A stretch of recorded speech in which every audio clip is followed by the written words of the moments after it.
Hi friends, welcome back to my channel. இன்றைக்கி நம்மளோட சேனலில் ஒரு லஞ்ச் மெனு தாங்க பார்க்க போகிறோம்.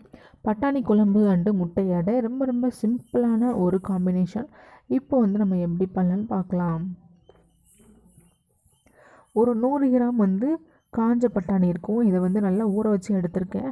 நான் மத்தியானம் லஞ்ச் பண்ணுறதுக்கு காலையில் ஒரு 6 o'clock மட்டும்தாங்க நான் ஊற போட்டிருக்கேன். இப்போது கிட்டத்தட்ட ஒரு 5 hours இருக்கும். இந்த பட்டாணி கூடவே ஒரு கிராம்பு, ஒரு பிரியாணி இலை அண்டு மஞ்சள்தூள் போட்டு இந்த பட்டாணி வேகிற அளவுக்கு நம்ம தண்ணி விட்டுக்கலாம். அதாவது பட்டாணி முங்குற அளவுக்கு தண்ணி விட்டுக்கோங்க. ரொம்ப தண்ணி வேண்டாம், ரொம்ப குழஞ்சிடக்கூடாது. அது குருமா மாதிரி ஆகிடும். ஸோ நல்லா பருப்பு வெந்து வரணும்.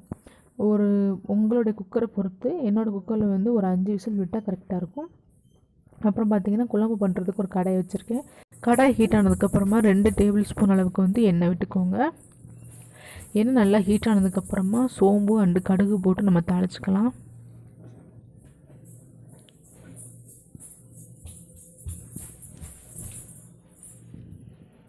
கொஞ்சம் வந்ததுக்கப்புறமா ஒரு பெரிய வெங்காயமும் கொஞ்சம் கருவேப்பிலையும் நம்ம சேர்த்து நல்லா வதக்கிக்கணும். வெங்காயம் நல்லா சாஃப்டாக வதங்கி வரணும். குழம்புக்கு தேங்காய் அரைச்சி ஊற்றினா நல்ல ஒரு டேஸ்ட் இருக்கும். ஸோ இப்போ பார்த்திங்கன்னா தேங்காய் அண்டு சோம்பு போட்டு நல்லா பேஸ்ட்டாக அரைச்சி எடுத்துக்கோங்க. நல்லா வதங்கி வந்துடுச்சு. இப்போ ஒரு 2 தக்காளி கட் பண்ணி வச்சுருக்கேன். நம்ம அதை சேர்த்துக்கலாம்.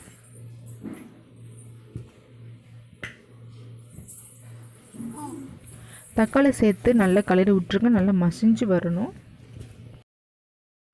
தக்காளி இப்போ ஓரளவுக்கு வதங்கி இருக்குது. வதங்கினதுக்கப்புறமா நம்ம மசாலா சேர்த்துக்க போகிறோம். நான் 2 டேபிள் ஸ்பூன் அளவுக்கு சிக்கன் குழம்பு பவுடர் இதில் சேர்க்க போகிறேங்க. நீங்கள் பட்டாணி குழம்பு ட்ரை பண்ணும்போது சிக்கன் குழம்பு பவுடர் போட்டு ட்ரை பண்ணி பாருங்கள். அப்படி ஒரு டேஸ்ட்டில் இருக்கும்.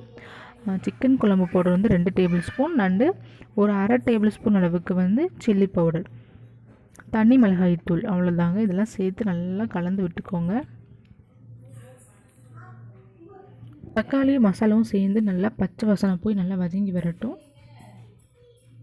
இப்போது தக்காளி நல்லா வதங்கி வந்திருக்கு. மசாலாவும் நல்லா பச்சை வாசனை போய் நல்லா சூப்பராக இருக்குது பார்க்குறதுக்கேவும். இது கூட நான் ஒரு உருளைக்கிழங்கு கட் பண்ணி வச்சுருக்கேன். நான் அதை சேர்த்துக்க போகிறேன். அண்டு வேக வச்ச பட்டாணி பாருங்கள், இந்த மாதிரி ஒன்று ஒன்றா இருக்கணும். நல்லா குழஞ்சிட்டிங்க அப்படின்னா குழம்புக்கு நல்லா இருக்காது. ஸோ இந்த மாதிரி உதிரியாக வேக வச்சு எடுத்துக்கோங்க. குழம்புக்கு தேவையான அளவுக்கு நம்ம உப்பு சேர்த்துட்டு, குழம்புக்கு உங்களுக்கு எவ்வளோ தண்ணி வேணுமோ அந்த தண்ணியை நீங்கள் சேர்த்துக்கோங்க. எடுத்து மூடி வச்சுருங்க. நல்லா கொதித்து உருளைக்கிழங்கும் நல்லா வெந்து வரணும். இப்போ நல்லா குழம்பு கொதித்து நல்லா மசாலாலாம் பிரிஞ்சு வந்திருக்கு பாருங்கள். உருளைக்கிழங்கும் நல்லா வெந்துருச்சுங்க.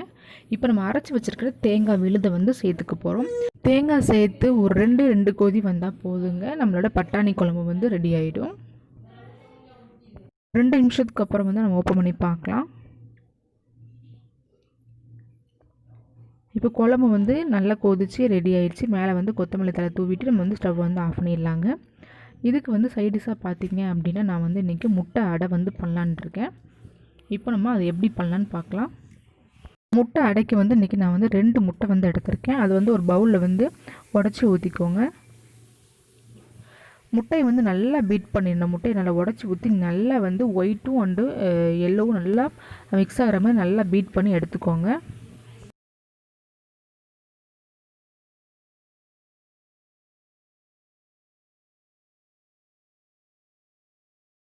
பீட் பண்ணதுக்கப்புறமா நான் பெரிய வெங்காயம் ரொம்ப சின்னதாக கட் பண்ணி வச்சுருக்கேன். அதை சேர்த்துக்கலாம். அண்டு காரத்துக்கு மிளகாய், பச்சை மிளகாய் சேர்த்துக்கோங்க. உப்பு, இந்த முட்டை அடைக்க தேவையான அளவுக்கு உப்பு. நீங்கள் உங்களுக்கு தக்காளி சேர்க்கணுன்னா கூட நீங்கள் தக்காளி நல்லா சின்னதாக கட் பண்ணி சேர்த்திங்கன்னா அதுவும் நல்லாயிருக்கும். அப்புறம் கேப்சிகம், அதையும் நீங்கள் நல்லா சின்னதாக கட் பண்ணி சேர்த்திங்கன்னா அதுவும் ஒரு நல்ல டேஸ்ட் கொடுக்கும். நான் இன்றைக்கி அதெல்லாம் சேர்க்க நல்லா சிம்பிளாக பண்ண போகிறேன். ஸோ இவ்வளோ தான். இது கூட பார்த்திங்கன்னா கரம் மசாலா அண்டு பெப்பர் உங்களுக்கு எவ்வளோ தேவையோ அவ்வளோ போட்டுக்கோங்க. போட்டு எல்லாத்தையும் நல்லா பீட் பண்ணி எடுத்துக்கோங்க.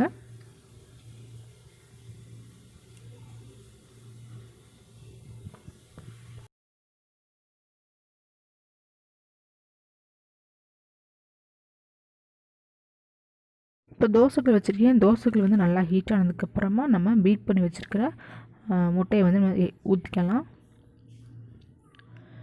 மீடியம் ஃப்ளேமில் வச்சுக்கோங்க. அப்போ தான் நல்லா கருகாமல் நல்லாயிருக்கும். இப்போ பார்த்திங்கன்னா அடிப்பக்கம் வந்து நல்லா வெந்துடுச்சு. நம்ம வந்து திருப்பி போட்டுடலாம். ரொம்ப ரொம்ப சிம்பிளான மெத்தடில் நம்ம முட்டை அடை வந்து பண்ணியாச்சுங்க. ஒரு செம்ம ஒரு காம்பினேஷன் பட்டாணி குழம்பு அண்டு முட்டை அடை. இது கூட நீங்கள் சுட்ட அப்பளம் அப்படி இல்லைன்னா பொரிச்ச அப்பளம் ஏதாவது வச்சு சாப்பிட்டிங்கன்னா ரொம்ப நல்லாயிருக்கும்.